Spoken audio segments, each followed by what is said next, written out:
9장 16절로 17절입니다. 신약성경 마태복음 9장 16절로 17절 두 절 말씀입니다. 우리 같이 읽겠습니다. 생배 조각을 낡은 옷에 붙이는 자가 없나니 이는 기운 것이 그 옷을 당기어 헤어짐이 더하게 되며 새 포도주를 낡은 가죽 부대에 넣지 아니하나니 그렇게 하면 부대가 터져 포도주도 쏟아지고 부대도 버리게 됨이라. 새 포도주는 새 부대에 넣어야 둘이 다 보존되느니라. 아멘. 새해를 맞이했습니다. 새해에는 더 복되고 성령 충만한 우리 동양교회 모든 우리 성도님들 다 될 수 있기를 바랍니다. 우리 그런 의미에서 우리 함께 말씀의 제목을 한번 외쳐보겠습니다. 새 포도주는 새 부대에, 새 포도주는 새 부대에. 오늘 예수님께서 왜 이런 말씀을 하셨는가? 연초에 왜 우리에게 이런 말씀을 주시는가? 우리가 함께 말씀을 상고하기를 원합니다. 예수님께서는 세금 걷는 세리였던 마태를 부르시고 그의 집에 가셔서 여러 죄인들과 함께 먹고 마셨습니다. 아시다시피 그 당시에 예수님 당시에 특별히 이 팔레스타인 지역의 세리라고 하는 직업은 굉장히 좋지 못한 직업이었습니다. 오늘날이야 세관원이라고 하면 둘도 없는 좋은 직업이지만 그 당시에 이 세관원이라고 하면 혀를 차는 그러한 직업이 바로 이 세리라는 직업이었고, 죄인 중에 죄인으로 여겨지는 신분이 직업이 바로 세관원, 즉 세리였습니다. 종교적으로 사람들에게 멸시와 천대를, 사회적으로도 종교적으로도 그렇게 멸시받는 직업이었습니다. 그러한 천대받는 직업을 가진 이 마태의 집에 예수님께서 지금 여러 사람들, 특별히 죄인들이라고 표현을 하고 있습니다. 사람들이 죄인들이라고 손가락질하는 사람들과 함께 어울려서 식사를 하고 있는 것입니다. 누가 봐도 이것을 가지고 예수님의 흠결을 잡기에 너무나도 적당한 그런 꼴이었습니다. 그 당시에 이 세리라고 하는 직업은 좋은 곳에 목을 두고 사람들에게 세금을 걷어들였습니다. 특히 예수님이 많이 활동하셨던 가버나움이라고 하는 그러한 곳은 그 당시에 로마의 모든 길이 통한다 할 정도로 그 로마를 통해서 모든 길이 뻗쳐져 있었다라고 한다면, 팔레스타인 지역에는 이 가버나움을 중심으로 모든 물류, 경제, 사회 활동이 다 이루어지고 있을 정도로 그러한 요충지였습니다. 그런 곳에 이 세리들이 딱 목 좋은 곳에 자리를 딱 잡고서 거기서 교통세를 받고 관세를 받고 여러 가지 세금을 착복하였습니다.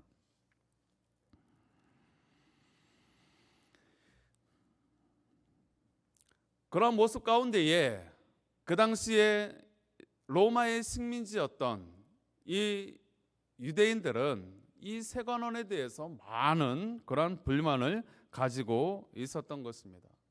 많은 세금을 걷어들여서 로마 당국에 바치기도 하였지만 또 그 세금의 일부를 자신들이 착복하여서 자신들의 주머니를 채우는 그런 일들을 하였기 때문에 이것이 쌓이고 쌓이다 보니까 이 세리라고 하는 직업이 사람들에게 인식이 좋지 않게 되었던 것입니다.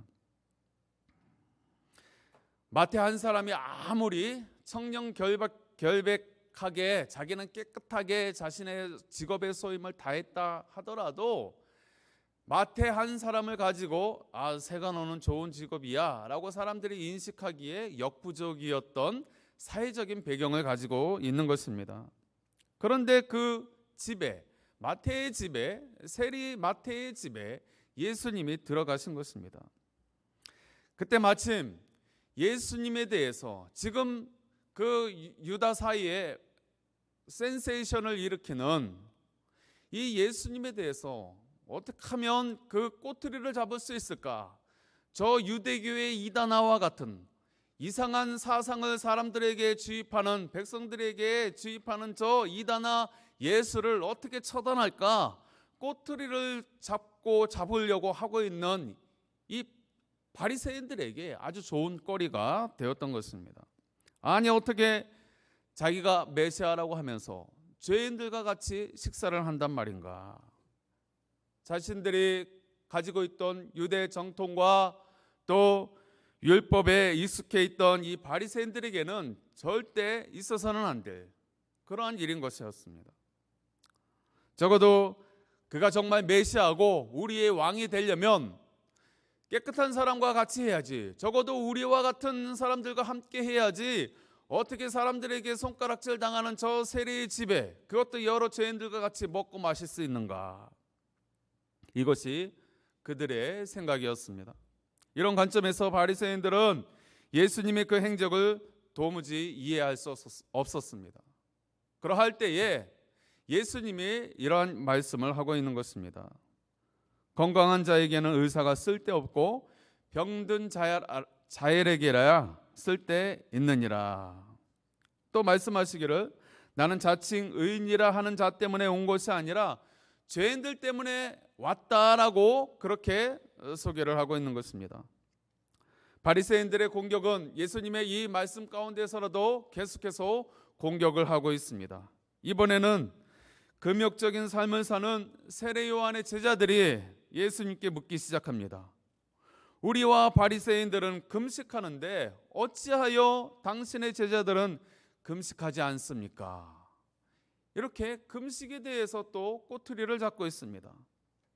계속되는 공격에도 예수님은 아주 친절하게 대답을 해주고 있습니다. 15절 말씀을 보시기 바랍니다. 우리 같이 보겠습니다. 예수께서 그들에게 이르시되 혼인집 손님들이 신랑과 함께 있을 동안에 슬퍼할 수 있느냐? 그러나 신랑을 빼앗길 날이 이르리니 그때에는 금식할 것이니라. 바리새인들과 서기관과 율법사들로 대표되는 이 유대인들은 통상 그 당시에 이레의 이틀을 금식을 했습니다. 이들은 어떠한 방식으로 금식을 했냐 하면 자신들의 조상 가운데 뛰어난 지도자인 모세가 시내산에 올라갈 때에 여호와 하나님을 대면하기 위하여 시내산에 올라간 날과 그리고 내려온 날짜를 계산하여서 월요일과 목요일 날 이틀을 금식을 하였던 것입니다. 처음에는 그들이 순수한 마음으로 정말 모세를 닮고자 하는 마음으로 하나님과 대면하고자 하는 그 뜻깊은 마음으로 신앙심으로 금식을 하였을 것입니다. 그런데 이것이 변질되어서 이제는 하나님과의 그러한 교통, 자신들의 그 신앙을 하나님과 온전히 쏟아내기 위한 통로로서의 금식이 아니라 사람들에게 보여지기 위한 외식적인 금식으로 서서히 변질되어져 갔다라는 것입니다. 결국 내면의 경건 생활이 아니라 보여지는 경건 생활, 남을 책망하고 흠잡기 위한 그런 도구로서 이 금식이 활용이 되어졌던 것입니다. 그 와중에 예수님께 지금 이 부분에 대해서 지금 이 도리어 이 유대 지도자들 격인 이 바리새인들이 오히려 그들의 흠을 잡히게 되어진 것입니다. 그들은 여전히 무엇이라고 말하고 있습니까? 우리는 금식하여 기운도 하나도 없는데 어떻게 예수님과 그 제자들은 어떻게 금식도 안 하면서 먹고 마시고 그렇게 즐기고 있는가? 그렇게 이야기할 때에 예수님은 당당하게 말씀을 오히려 하고 있는 것입니다. 즉 무엇입니까? 예수님 자신이 신랑으로 이 땅에 오셨다라는 것입니다. 신랑으로 왔는데 어떻게 슬퍼하며 금식을 할 수 있느냐라는 것입니다. 신랑이 왔는데 잔치를 베풀어야지, 먹고 마셔야지 어떻게 금식할 수 있느냐, 이것이 예수님의 요지인 것입니다. 그러기에 예수님의 사역을 보십시오. 첫 사역이 무엇이었습니까? 가나 혼인잔치에서의 물이 포도주로 바뀌어지는 그러한 사역을 예수님께서 처음으로 시작하신 것이, 그것도 다 이유가 있더라는 것입니다. 또 작은 소년의 도시락인 물고기 2마리와 보리떡 5개로 사람들을 5,000명이 넘는 사람들을 먹이고 12강주리가 남는 그러한 사건들도 다 그와 연관이 있는 것입니다.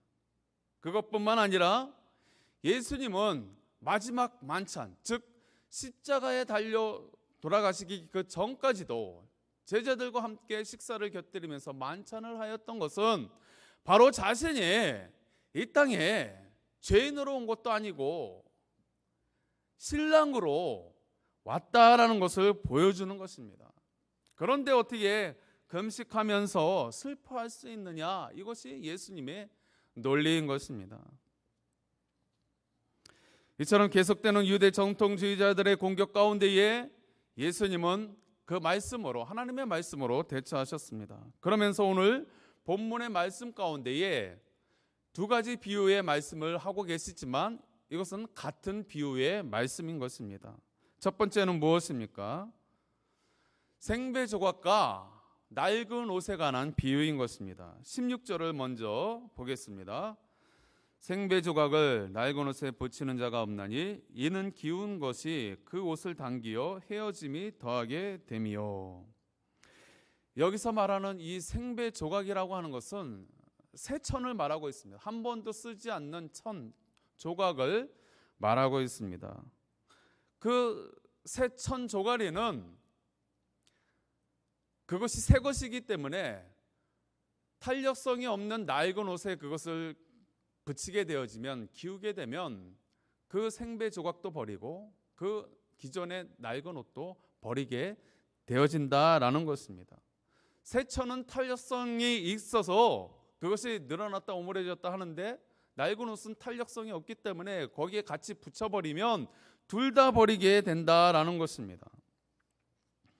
왜 예수님께서 이러한 메시지를, 이 비유의 말씀을 하고 있는 것입니까? 이것은 예수님의 새 복음이 옛 종교인 이 유대교에 접붙이게 되어질 경우에 유대 종교는 마치 낡은 옷처럼 이 복음이라고 하는 이 생배 조각이 이 낡은 옷과 같은 유대교에 접붙이게 되어지면 둘 다 못 쓰게 되어진다라는 사실을 비유적으로 말씀하고 있습니다.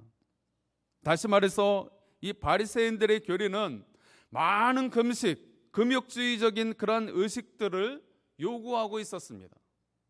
그 금식과 금욕적인 절제 생활이 경건 생활에 많은 도움을 주는 것은 사실입니다. 그러나 그것이 외식적으로 흐르게 되었을 때는, 형식적으로 흐르게 되었을 때는 그것은 낡은 옷과 같다라는 것입니다. 즉 그러한 외식적인 종교의 모습, 형식만 남아있는, 아무리 하나님을 섬긴다고 하더라도 형식만, 외형적인 것만 남아있는 그러한 유대교와 같은 종교 가운데에 지금 예수 그리스도라고 하는 이 새 복음이, 생배 조각과 같은 이 에너지가 넘치는 이 생배 조각이 거기에 붙여지게 되어지면 복음도 버리고 이 유대교도 버리게 된다라고 그렇게 이야기하고 있는 것입니다. 예수님의 복음은 생배 조각처럼 질기고 생명력이 있을 뿐만 아니라 힘이 있기에 낡고 오래된 것이 결코 버틸 수 없다라는 것을 비유적으로 말씀하고 있습니다.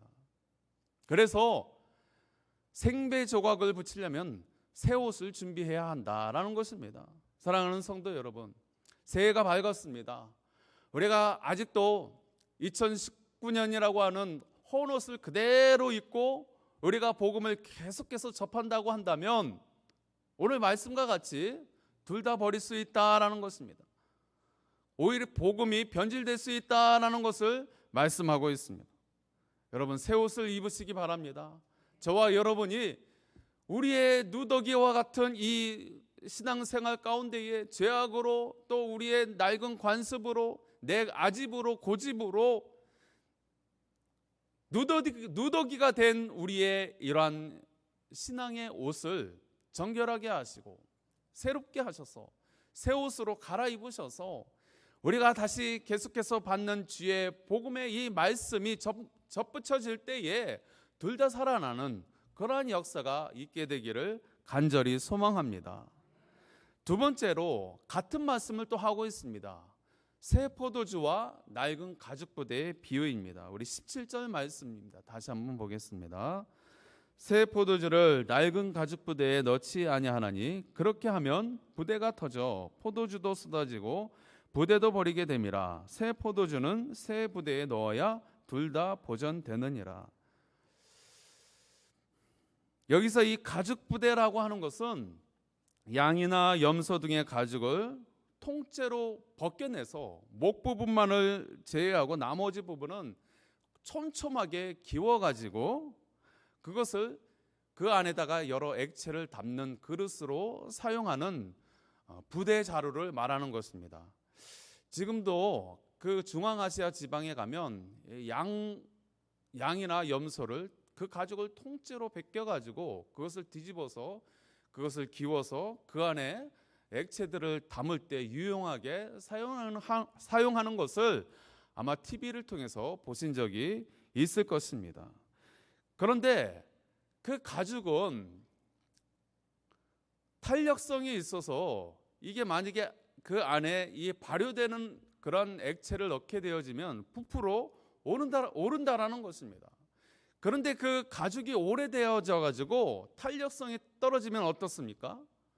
발효 액체를 넣게 되어지면 포도주와 같은 발효 액체를 넣게 되어지면 그것이 어느 순간에 발효되면서 터져버릴 수 있다라는 것을 말하고 있는 것입니다. 그래서 오늘 본문 말씀에 새 포도주는 새 부대에 넣어야 하느니라 이 말씀을 하고 있습니다. 새 포도주는 뭐고 새 부대는 무엇입니까? 우리가 앞서 생배조각 비유의 말씀을 잠시 나눴기 때문에 아마 유추적으로 잘 아실 것입니다. 새 포도주는 바로 예수님의 복음을 말씀하는 것이고 가죽 부대는 무엇일까요? 우리의 마음밭입니다. 예수님의 이 복음의 말씀, 생명의 말씀을 받으려면 우리의 마음을 새롭게 정돈해야 함을 말씀하고 있습니다.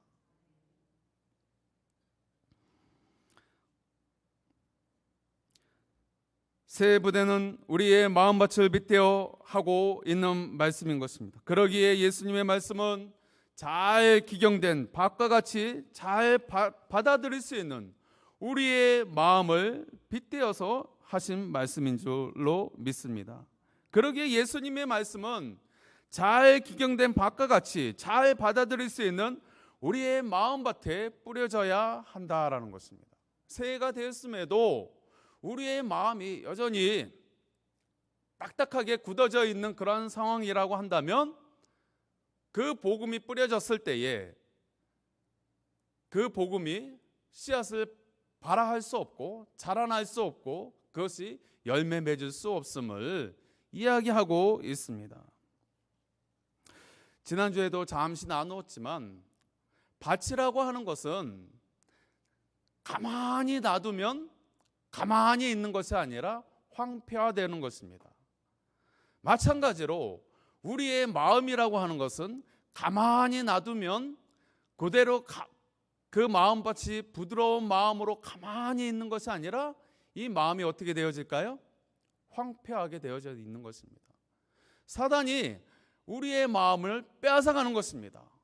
가시덤불도 덮이게 만들고 또 딱딱하게 굳어지게도 만들고 완전히 못 쓰는 그런 황무지로 만들어버리는 것입니다.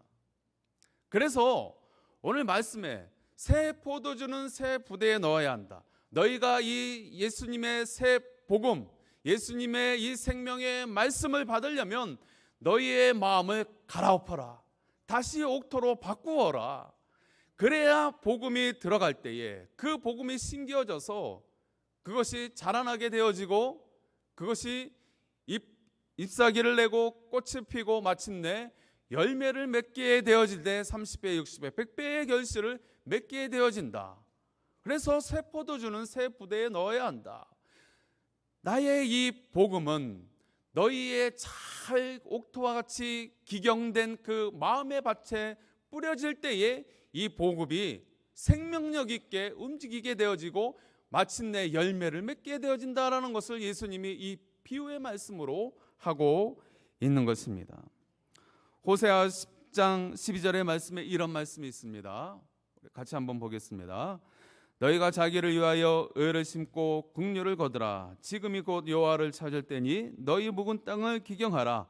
마침내 여호와께서 임하사 공의를 비처럼 너희에게 내리시리라. 우리의 마음을 갈아엎어야 하는 것입니다. 우리는 작년 한 해 살면서 우리도 모르게 나도 모르게 우리의 마음밭이 어떻게 되었는지 잘 점검해야 하는 것입니다. 그리고 우리의 마음이 굳어져 있다면, 황무지화되어 있다면, 가시덤불로 덮여 있다면 걷어내야 하는 것입니다. 그것이 어떤 모양인지 저는 알 수 없지만 성도님들 각자 우리 각자가 우리의 마음의 상태가 어떠한지 잘 점검을 해야 합니다. 내 마음밭이 지금 옥토의 상황인지, 가시 덤불이 덮여져 있는 상황인지, 아니면 딱딱하게 굳어져 있는지, 우리의 마음밭이 지금 다 천태만상입니다.